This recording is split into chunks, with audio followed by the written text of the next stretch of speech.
হ্যাঁ, history major বা 3 years এবং 4 ইয়ার্স নিয়ে যারা ভর্তি হয়েছে সেকেন্ড সেমিস্টারে, তাদের ইউ সিলেবাসের প্রথম ইউনিট 1 এর আলোচনা করছি। তার আগে তোমাদের সেকেন্ড সেমিস্টারের সিসি 2 মেজরের যে টপিকটা আছে, নামটা, সেটা history of ancient world civilization. আরম্ভ করছি ইউনিট 1। এবছরের ইম্পর্টেন্ট কোশ্চেন এবং তার অ্যান্সার সমেত আলোচনা 10-5-2 নিয়ে আসছি আলোচনাতে। দেখো, আলোচনা আসছি প্রথম দেখো আলোচনায় কি বলছি বুঝে নাও। কোশ্চেনটা আছে, আগে সিলেবাসটা একটু বুঝে নাও। প্রারম্ভিক বিশ্ব সভ্যতার ইতিহাস, মিশরীয় সভ্যতা, রাজনৈতিক বিকাশ, শিল্পকলা, স্থাপত্য, ধর্ম, এগুলো এগুলো হচ্ছে তোমাদের সিলেবাস ইউনিট 1 এর। ঠিক আছে, বুঝতে পেরেছো ইউনিট 1 এর যে সিলেবাসটা আছে সেটা।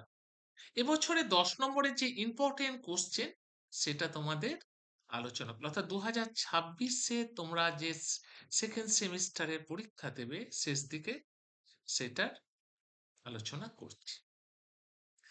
দেখো, প্রাচীন মিশরের শিল্পকলা ও স্থাপত্যের উদ্ভব ও বিকাশের বিবরণ দাও। এবছর প্রচন্ড ইম্পর্টেন্ট কোশ্চেন।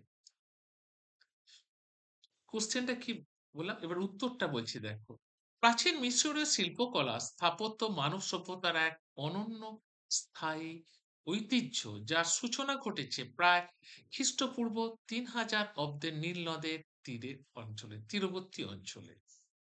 তাহলে প্রাচীন যে মিশরীয় শিল্প কলা বা স্থাপত্য বা মানব সভ্যতার যে সূচনা ঘটেছে কবে? 3000 খ্রিস্টপূর্বাব্দে। কোথায়? নীল নদের তীরে। তাহলে কবে? 3000 খ্রিস্টপূর্বাব্দে। কোথায়? নীল নদের তীরে। নীল নদের তীরে। তাহলে দেখতে পাচ্ছ, তাহলে এই সভ্যতার যে প্রাচীন মিশরীয় শিল্পকলা, স্থাপত্য বা মানব সভ্যতার এই যে সূচনা হয়েছিল 3000 খ্রিস্টপূর্বাব্দে নীল নদের তীরে। আশা করি এই লাইনটা বোঝা গেল। মিশরের ভৌগোলিক অবস্থান, বিশেষ করে নীল নদের নিয়মিত বন্যা, কৃষিভিত্তিক অর্থনীতি, স্থিতিশীল রাজতান্ত্রিক শাসন ব্যবস্থা, শিল্প স্থাপত্য বিকাশের গুরুত্বপূর্ণ। তাহলে কি কারণে এই নীল নদের এই মিশরীয় সভ্যতার শিল্প স্থাপত্যের উদ্ভব হয়েছিল? 1 নম্বর হচ্ছে মিশরের ভৌগোলিক অবস্থান। নীল নদে নিয়মিত বন্যা, বন্যা আসার ফলে পলি পড়ছে, সেই পলি ফলার ফলে কৃষি উৎপাদন প্রচুর হচ্ছে, তার ফলে অর্থনীতির শ্রীবৃদ্ধি ঘটছে, আর হচ্ছে তার ফলে স্থিতিশীল রাজতন্ত্র। এই করেন। তাহলে একটা পয়েন্ট হচ্ছে এইটা, একটা পয়েন্ট কোনটা, দাঁড়াও এখানটায় লিখলেই হবে। একটা পয়েন্ট হচ্ছে ছোট্ট করে লিখি, ভৌগোলিক। হ্যাঁ, ভৌগোলিক। 2 নম্বর পয়েন্ট কি? নীল নদ। নীল নদ ছোট্ট করে লিখছি। 3 নম্বর পয়েন্ট কি? কৃষি, অর্থনীতি। এরপর হচ্ছে অর্থনীতি। তারপরেরটা কি? রাজতন্ত্র। 4 নম্বর হচ্ছে কি? স্থিতিশীল রাজতন্ত্র। স্থিতিশীল রাজ, এইটুকু অংশ বোঝা গেল। তাহলে কি কি পেলাম? এটা হচ্ছে এই যে শিল্প স্থাপত্য মিশরের যে গড়ে উঠেছিল, সে গড়ে ওঠার পেছনে কি কি ছিল? 1 নম্বর ছিল ভৌগোলিক অবস্থান। 2 নম্বর হচ্ছে নীল নদের প্রতি বছর বন্যার ফলে পলি আসছে, সেই পলির ফলে প্রচুর শস্য উৎপাদন হচ্ছে, সেই শস্য উৎপাদন কি বলে থেকে অর্থনৈতিক শ্রীবৃদ্ধি ঘটছে এবং স্থিতিশীল রাজতন্ত্র। এই 5টা পয়েন্টের কারণে শিল্পের উদ্ভব ঘটেছিল, বিকাশ বা ঘটেছিল। William Durant the story of civilization গ্রন্থে বলেছেন, Egypt was the first great builder in stone. পাথরের স্থাপত্য নির্মাণে মিশরই প্রথম অগ্রণী ভূমিকা নিয়েছিল। কে বলেছেন? Will Durand. উইল ডুরান্ট বলেছেন যে পাথরের স্থাপত্য নির্মাণে মিশরীয়রা প্রথম অগ্রণী ভূমিকা নিয়েছিল। এই সময় ধর্মীয় বিশ্বাস, বিশেষ করে পরকাল, দেবদেবীর প্রতি আস্থা, শিল্পকলার প্রধান অনুরাগ ছিল। এ সময় ধর্মীয় বিশ্বাস, পরকাল এবং দেবদেবীর প্রতি প্রচুর আস্থা ছিল। তাহলে প্রথম প্যারা কমপ্লিট হয়ে গেল। আসছি দ্বিতীয় প্যারাতে। দ্বিতীয় প্যারা দেখো, প্রাচীন মিশরের স্থাপত্যকলার বিকাশ মূলত পিরামিড, মন্দির ও সমাধি নির্মাণের জন্য মধ্য দিয়ে প্রকাশ ঘটেছিল। তার শিল্পকলার প্রথম বিকাশ কোথা দিয়ে ঘটেছিল? বিকাশ ঘটেছিল, দেখো এখানে লিখছি বিকাশ। বিকাশ ঘটেছিল, এক নম্বর হচ্ছে পিরামিড। পিরামিড এটা এক নম্বর। দু নম্বর হচ্ছে কি? মন্দির,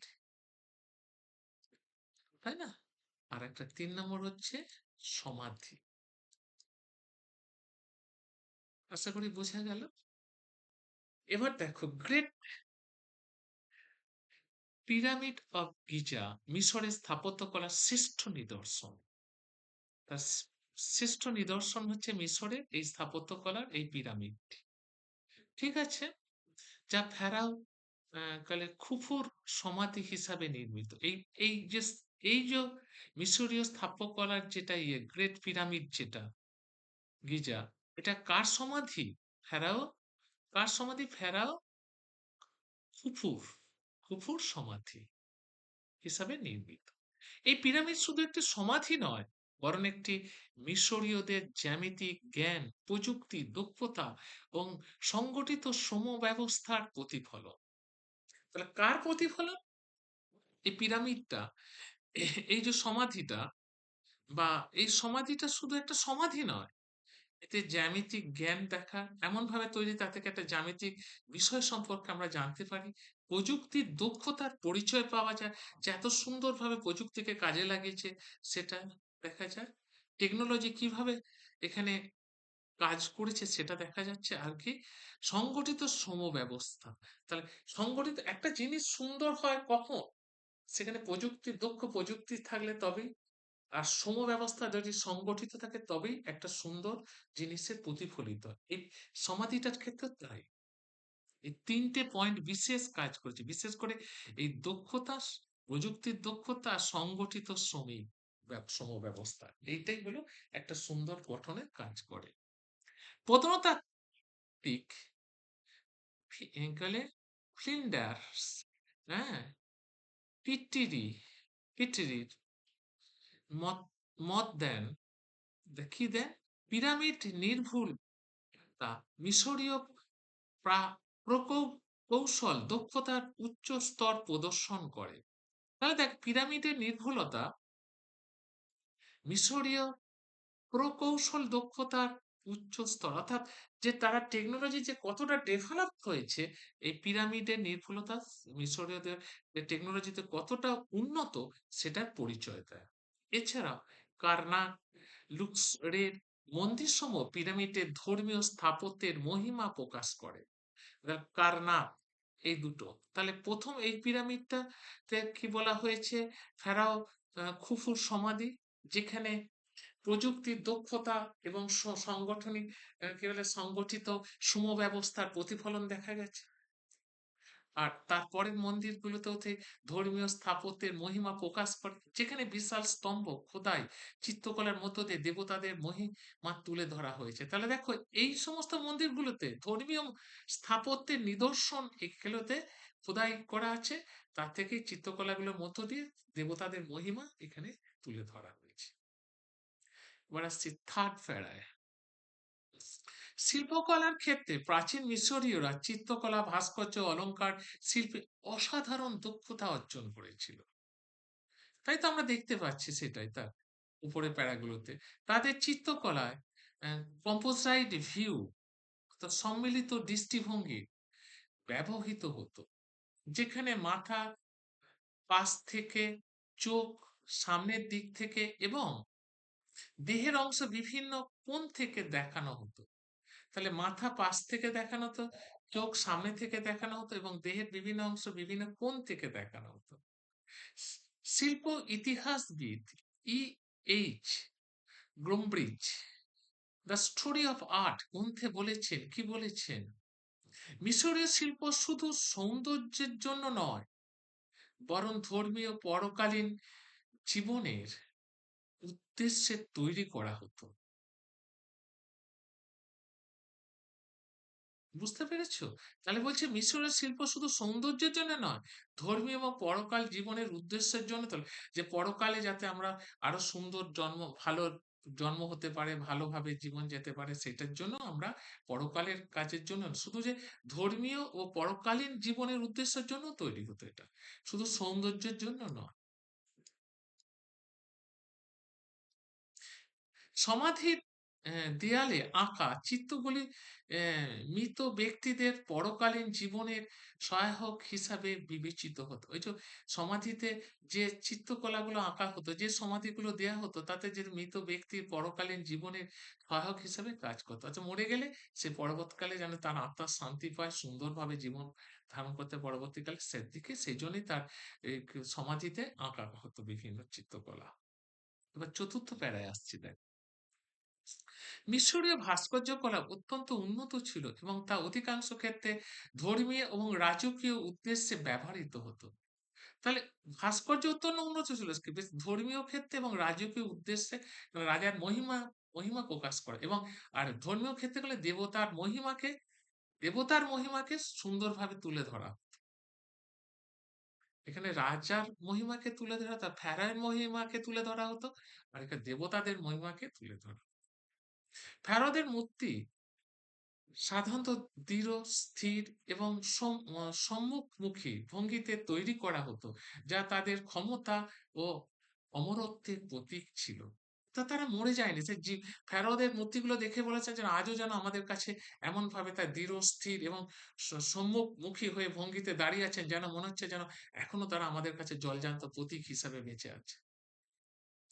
উদাহরণস্বরূপ, গ্রেট ফিনিক্স অফ গিজা একটি বিশাল ভাস্কর্য যা সিংহের দেহ বা মানুষের মুখ নিয়ে নির্মিত। এটি ফেরাওয়ের শক্তি ও প্রজ্ঞার প্রতীক। ইতিহাসবিদ জন ব্রাডম্যান মতে কি বলেছেন, নির্দিষ্ট নিয়ম মেনে তৈরি হলেও এই ভাস্কর্যগুলি চিরস্থায়ী সৌন্দর্য বহন করত। একটা নির্দিষ্ট মানে ক্রেচার গুলো একটা, অর্থাৎ ভাস্কর্য মানে ক্রেচার গুলো একটা নির্দিষ্ট নিয়ম মেনে তৈরি হতে বটে, কিন্তু তার সৌন্দর্য একটা বিশাল মানে কি, মানে সৌন্দর্যের যে বহমান, সেটা একটা ধরে রাখতো, মানে সৌন্দর্য যে চিরস্থায়ী ভাবে সেই সৌন্দর্যটা থেকে যেত, এটাই বলা হচ্ছে। নেক্সট আসছে লাস্ট প্যারায়। শেষ পর্যন্ত বলা যায় প্রাচীন মিশরের শিল্পকলা স্থাপত্যের বিকাশ ধর্ম, রাজনীতি, সামাজিক কাঠামোর সঙ্গে গভীরভাবে যুক্ত। এই শিল্প স্থাপত্য বিকাশের সঙ্গে এই শিল্প ভাগ কার যুক্ত, এই ধর্ম যুক্ত, রাজনীতি যুক্ত, সামাজিক কাঠামো যুক্ত শিল্পকলার সাথে, শিল্প স্থাপত্যের বিকাশের সাথে। এই শিল্প স্থাপত্যের বিকাশের সঙ্গে যুক্ত ধর্ম, রাজনীতি, সামাজিক কাঠামো যুক্ত। বুঝতে পেরেছো? অর্থাৎ মিশরের শিল্পকলা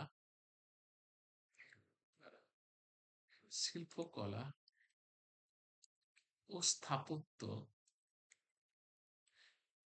এর বিকাশ কার সাথে যুক্ত? যুক্ত হচ্ছে প্লাস ধর্ম প্লাস রাজনীতি প্লাস সামাজিক কাঠামো, সামাজিক কাঠামো এইগুলোর সঙ্গে যুক্ত, এই স্থাপত্যগুলোর সঙ্গে এগুলো যুক্ত। তাহলে এই শিল্প স্থাপত্যগুলি শুধু তাদের সময়ের প্রযুক্তি বা নান্দনিকতার পরিচয় দেয় না, বরং মানব সভ্যতার ইতিহাসে এক অমর দৃষ্টিভঙ্গি, যেটা সৌন্দর্য তা নয়, এটা মানব সভ্যতার এক অমর সৃষ্টি। সভ্যতা, যে মানব সভ্যতা যে কত উন্নত সেটার পরিচয় বহন করে। আধুনিক প্রত্নতাত্ত্বিক ও ইতিহাসবিদরা একমত যে মিশরের এই ঐতিহ্য পরবর্তী গ্রিক রোমান শিল্প স্থাপত্যের উপর গভীর প্রভাব পড়েছিল। এই মিশরীয় সভ্যতার প্রভাব পড়েছিল গ্রিক এবং রোমান এই দুই সভ্যতার উপর, পরবর্তী শিল্পকলার উপর। তারপরে তাই প্রাচীন মিশরের শিল্প স্থাপত্য শুধু একটি দেশের ঐতিহ্য নয়, বরং সমগ্র মানব জাতির সাংস্কৃতিক উত্তরাধিকারী, সমস্ত মানব জাতির একটা উত্তরাধিকারী। এটাকে সুন্দর করে আমি আবার মাইন্ড ম্যাপের সাহায্যে বুঝিয়েছি। যদি প্রথমে আমি বোঝালাম, বোঝানোর পরে মাইন্ড ম্যাপটা পড়ে নেবে নিজেরা, নিজেরা মাইন্ড ম্যাপটা পড়ে গেলে নোটটা তারপরে পড়লে হুবাহু একটু সংক্ষিপ্ত ভাবে মাইন্ড ম্যাপটা দেওয়া আছে। বুঝতে পেরেছো? দেখো কি সুন্দর ডায়াগ্রামও দিয়েছি, এখানে ডায়াগ্রাম দিয়ে বুঝিয়েছি। যদি কেউ ডায়াগ্রামটা পরীক্ষা দিতে পারো খুব ভালো। দেখ খুব সুন্দর ভাবে ব্যবহার করেছি শিল্পকলা, দেখেছো? এবার হচ্ছে এক্সট্রা কোশ্চেন, এছাড়াও যে কোশ্চেন গুলো করতে পারবে। আমি ঠিক প্রতিটা অধ্যায় এইভাবে মানে পড়াই, ঠিক এইভাবে বোঝাই এবং এইভাবে মানে পড়াই টোটালটা। এর পরের যে কোশ্চেনটা দেখো, ফেরাওরা কিভাবে মিশরের রাষ্ট্রীয় সংহতি সাধন করেছিল, এই কোশ্চেনটাও করতে হবে। গর্ডন চাইল্ডের বিশ্লেষণে কাঠামোয় মিশরীয় সভ্যতার অবদান বিশ্লেষণ করো, একটু দেখে যেতে হবে। মিশরীয় সভ্যতার পতনের কারণ আলোচনা কর, ঠিক আছে? এবার আসছি 5 নম্বর। এই কোশ্চেনটা এবারের জন্য খুব ইম্পর্টেন্ট, আমি ইম্পর্টেন্ট কোশ্চেন লিখিয়ে দিয়েছি। দেখো কি কোশ্চেনটা ছিল 5 নম্বরে, মমি সংরক্ষণ পদ্ধতিতে মিশরীয়রা কি ধরনের প্রযুক্তি ব্যবহার করেছে। মমি সংরক্ষণ করে, মিশরের তো মমি সংরক্ষণ করতো, তার জন্য কি ধরনের প্রযুক্তি ব্যবহার করে একটু বোঝাই। দেখো প্রাচীন মিশরের মমি সংরক্ষণ পদ্ধতি বা মমিকরণের কেবল একটি ধর্মীয় আচার ছিল না, বরং এটি ছিল তৎকালীন সময়ে উন্নত রসায়ন বা শিল্প শরীরবিদ্যার এক অনন্য সংমিশ্রণ। শুধু ধর্মীয় কারণ নয়, শুধু ধর্মীয় নয়, এর সাথে কি ছিল? রসায়ন, উন্নত রসায়ন, আর কি ছিল? শরীরবিদ্যা, এটা যুক্ত ছিল। এটাই এই প্রক্রিয়ায় মিশরীয়রা অত্যন্ত পরিকল্পিত প্রযুক্তি বা প্রাকৃতিক উপাদান ব্যবহার করত। এই যে প্রক্রিয়াটা, এই প্রক্রিয়াটার জন্য কি চলতো? প্রযুক্তি। 1 নম্বর হচ্ছে প্রযুক্তি, আর হচ্ছে প্লাস প্রাকৃতিক উপাদান, প্রাকৃতিক উপাদান, ঠিক আছে? এগুলো ব্যবহার করত। ঠিক আছে, বোঝা গেল এইটুকু অংশ। এবার আসছি মমিকরণের প্রধান ধাপগুলো। প্রথম একটা মমিকে কিভাবে সংরক্ষণ করা যায় সে ধাপ আছে, সেই ধাপগুলো দেখো। মিশরীয় মমিকরণ প্রক্রিয়ার সবচেয়ে গুরুত্বপূর্ণ উপাদান হলো ন্যান্টন। এটি সোডিয়াম কার্বনেট বা সোডিয়াম বাইকার্বনেটের একটি প্রাকৃতিক মিশ্রণ। এই দুটোর মিশ্রণের মধ্যে এই ন্যান্টন কি দিয়ে তৈরি? এই ন্যান্টনটা তৈরি হচ্ছে সোডিয়াম কার্বনেট এবং সোডিয়াম বাইকার্বনেট, এই দুটোর সংমিশ্রণ এই ন্যান্টন তৈরি। এবার হচ্ছে দেখো, হ্যাঁ, একটি প্রাকৃতিক মিশ্রণ যা শরীর থেকে আর্দ্রতা শুষে নিতে পচন রোধ করে। জল থাকলেই তো পচন ধরবে, সে যে জলটাকে শুষে নেয় এরা। এই এখানে ন্যান্টন, ন্যান্টনটা কি দিয়ে গঠিত? ন্যান্টন, ন্যান্টনটা কি দিয়ে গঠিত? ন্যান্টনটা গঠিত হচ্ছে সোডিয়াম, সোডিয়াম কার্বনেট, আর একটা হচ্ছে সোডিয়াম বাইকার্বনেট। এর মনে হচ্ছে সোডিয়াম বাইকার্বনেট। এই দুটোতে এরা কাজ কি? দেহের ভেতরে যে জলটা থাকে সে আর্দ্রতাকে শুষে নেয়। এবার হচ্ছে দেখ, অঙ্গ অপসারণ বা সংরক্ষণ। মৃতদেহের পচনশীল অভ্যন্তরীণ অঙ্গগুলিকে ফুসফুস, পাকস্থলী, যকৃৎ, অন্ত্র বের করে নিয়ে বিশেষ ক্যানোপিক জারে রাখা হয়। যেগুলো পচবে, যেমন ফুসফুস পচবে, পাকস্থলী, যকৃৎ, এগুলো এগুলো তো পচে, এগুলোকে বের করে নিয়ে একটা জারে রাখা হয়। তবে হৃৎপিণ্ডকে শরীরের ভেতরে রাখা হতো, কারণ তারা বিশ্বাস করত এইটি মানুষের বুদ্ধি ও আত্মার কেন্দ্র। এই হৃৎপিণ্ডটা, দেহের যে মাঝখানের যে হৃৎপিণ্ডটা, এটাই হলো কি? মানুষের বুদ্ধি আর হচ্ছে আত্মা, আত্মার কেন্দ্র। এবার আসছি নেক্সট পয়েন্টে। দেখো মস্তিষ্কের নিষ্কাশন। নাকের ছিদ্র দিয়ে একটি বাঁকানো হুক ঢুকিয়ে মস্তিষ্ক বের করে আনা হলো, এবং এটি ছিল সে আমলের এক বিস্ময়কর অস্ত্রোপচার কৌশল। ওই যে ছিদ্র করে যে মস্তিষ্কটাকে বের করে আনা হতো, সেটাই একটা অস্ত্রোপচারের একটা নতুন টেকনোলজি। এবার আসছি শুকানো এবং ব্যান্ডেজ।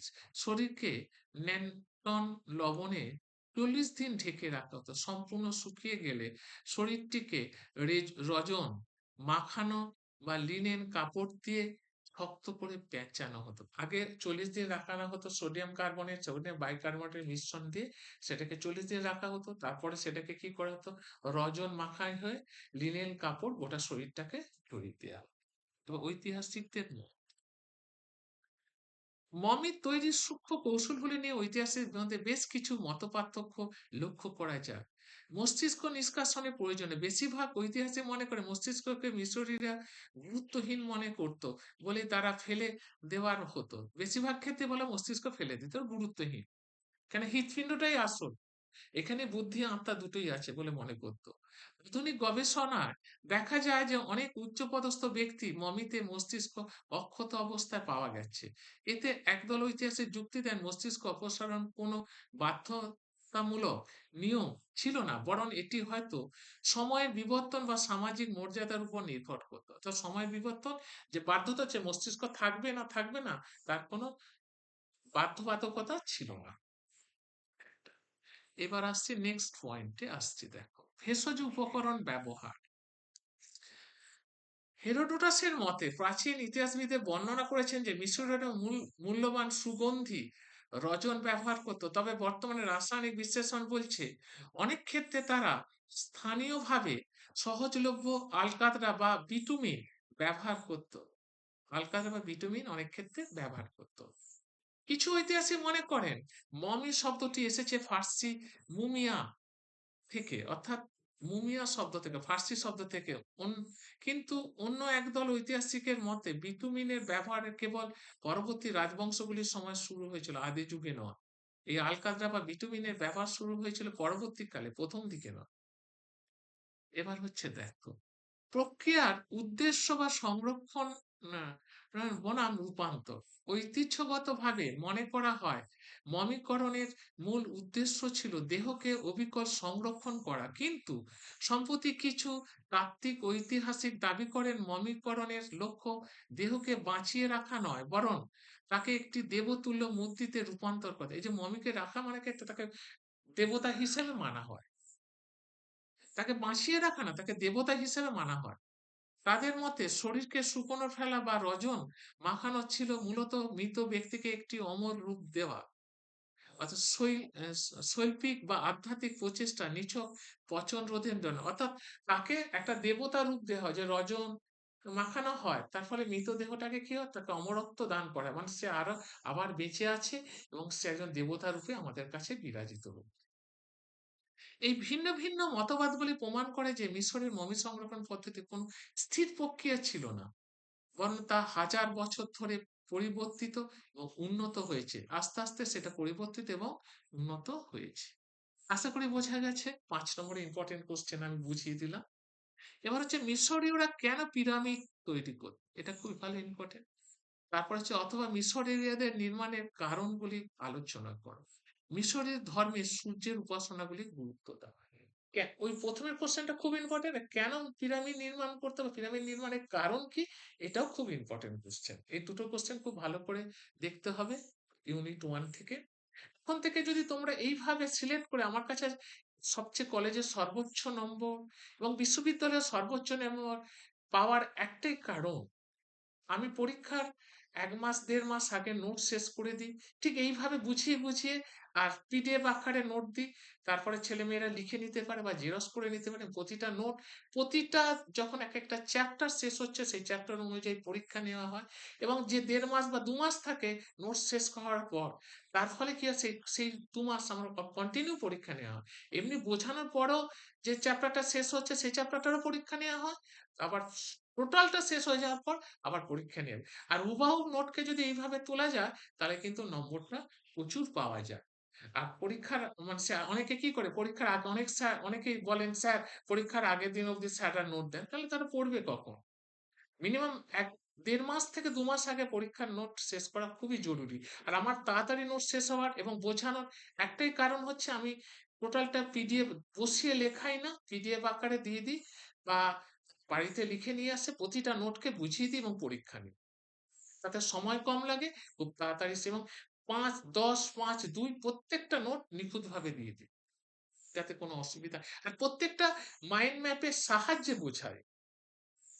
যেমন বোঝাচ্ছি ঠিক ওইভাবে লিখে বা খাতাতে পুরো এঁকে বুঝিয়ে যায়। তার ফলে ছেলেমেয়েরা খুব সহজে বুঝতে পারে। আর রেজাল্ট এই কারণে আজও কিন্তু কলেজের সর্বোচ্চ রেজাল্ট আমার কাছ থেকেই। এটা মাথায় রাখবে।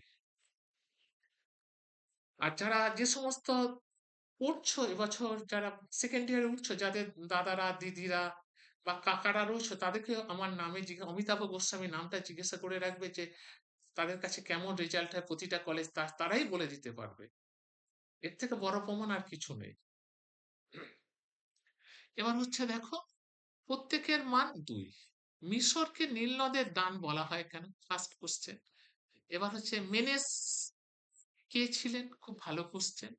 পশুপালন কিভাবে মিশরীয়দের অর্থনীতির চালিকা ছিল? এটাও খুব। ফেরাও শব্দের অর্থ কি? খুব ভালো কোশ্চেন। অভিজাতদের স- অভিজাত শ্রেণী কাদের বলা হয়? মিশরের নারীরা কোন কোন আইনের সুবিধা পেত? আচ্ছা, ফেরাও কিভাবে নির্বাচিত হয়? খুব ভালো ইম্পর্টেন্ট কোশ্চেন। রা কে ছিলেন? দেখতে হবে। আমন কে ছিলেন? নুট কে ছিলেন? হ্যাঁ, কারণ কি মিশরের ধর্মীয় জীবন থেকে এবছর দেবদেবী সম্পর্কে কোশ্চেন এসে গেছে। ওখান থেকে এমসিকিউ কোশ্চেনই বেশি আসবে। সু কে ছিলেন? গেব কে ছিলেন? এগুলো একটু দেখতে হবে। বাস্টেট কে ছিলেন? বেস কে ছিলেন? হ্যাঁ, হাপি কে ছিলেন? দেখেছো? মিশরীয়দের ধর্মীয় বিপ্লব কি? খুব ইম্পর্টেন্ট কোশ্চেন। তারপরে থেপ্রে কে ছিলেন? এইটা পরে। হায়ারোগ্লিফিক বলতে কি বোঝো? এটা পরে, খুব পরে। হায়ারোগ্লিফিক লিপির প্রকৃতি কেমন ছিল দেখতে? কিভাবে লেখা হয়? এই ৩ টে দেখে যেতে হবে। উপকথা হায়ারোগ্লিফি কিভাবে জনপ্রিয় হয়েছে? হায়ারোগ্লিফি ব্যবহারে কি অবাধ ছিল? আচ্ছা, মিশরের ভাস্কর্যের মূল বৈশিষ্ট্য কি? এটা একটু দেখতে হবে। দেখেছো? পিরামিড কি? এবার হচ্ছে এইটা দেখো, হাটাসু কে ছিলেন? এটা একটু ভালো করে দেখতে হবে। ঠিক আছে, তাহলে দেখতে পেয়েছো কি কি ইম্পর্টেন্ট এমসিকিউ, সেগুলো আমি দিয়ে দিয়েছি যাতে কোনো অসুবিধা না হয়। যারা পড়তে চাও তারা কিন্তু এখনো সময় আছে, যোগাযোগ করতে পারো। অনলাইন অফলাইন ইংলিশ এবং বাংলা দুটো ভার্সনেই আমি পড়াই। হ্যাঁ, আর হোয়াটসঅ্যাপ নাম্বারটা নিয়ে নাও। এইট এইটা ফোন নাম্বার দিচ্ছি আগে, 86154817491526। এটা হলো আমার ফোন নাম্বার, ফোন করেও জানতে পারো। আর হোয়াটসঅ্যাপ নাম্বার হচ্ছে 814526 এটা হলো হোয়াটসঅ্যাপ নাম্বার, অ্যাপ নাম্বার। ঠিক আছে, এর মনে রাখবে। এইটা ফোনে যোগাযোগ করতে পারো। আমার কাছে যারা পড়ছে তাদের কাছ থেকেও ডিটেলস খোঁজ নিতে পারো। এবং প্রতিটা নোট এইভাবে বুঝিয়ে দিই, এবং বুঝতে না পারলে আবার বলি, জিজ্ঞাসা করি যে বুঝতে পেরেছো কিনা। ঠিক, এবং মাইন্ড ম্যাপের সময় কি পয়েন্ট দেওয়া আছে, কি পয়েন্টের সাহায্যে বুঝিয়ে দিই যাতে সহজে বুঝতে পারো বলে। এইভাবে বোঝানো হয়। মাস ১০ এবং ইম্পর্টেন্ট কোশ্চেন গুলো আগে সবকিছু লিখিয়ে দেওয়া হয়। বুঝতে পেরেছো? তার ফলে পরীক্ষার অনেক আগেই নোট শেষ হয়। আজকে অধিকাংশ কলেজের হিস্ট্রির সর্বোচ্চ রেজাল্ট কিন্তু আমার কাছে। এবং আমার এই পেপারের একটা বইও আছে, সেটা ক্যালকাটা ইউনিভার্সিটি এবং কি বলে ওয়েস্ট বেঙ্গল স্টেট ইউনিভার্সিটির তোমাদের সেকেন্ড সেমিস্টারেরও একটা বই আছে। তা থেকে কিছু তোমাদের সবটা কাজে লাগবে না, কিছু সামান্য কাজে লাগবে। যেহেতু ওই ইউনিভার্সিটির সিলেবাস একটু আলাদা, সেজন্য তোমাদের সঙ্গে খুব একটা কাজে লাগবে না। ঠিক আছে, তোমরা বিষয়টাকে ভালো করে লিখে নিতে পারো। এভাবে প্রতিটা চ্যাপ্টার, প্রতিটা ইউনিট এইভাবে পড়ানো হয়। ঠিক আছে, আজ এখানেই শেষ করছি।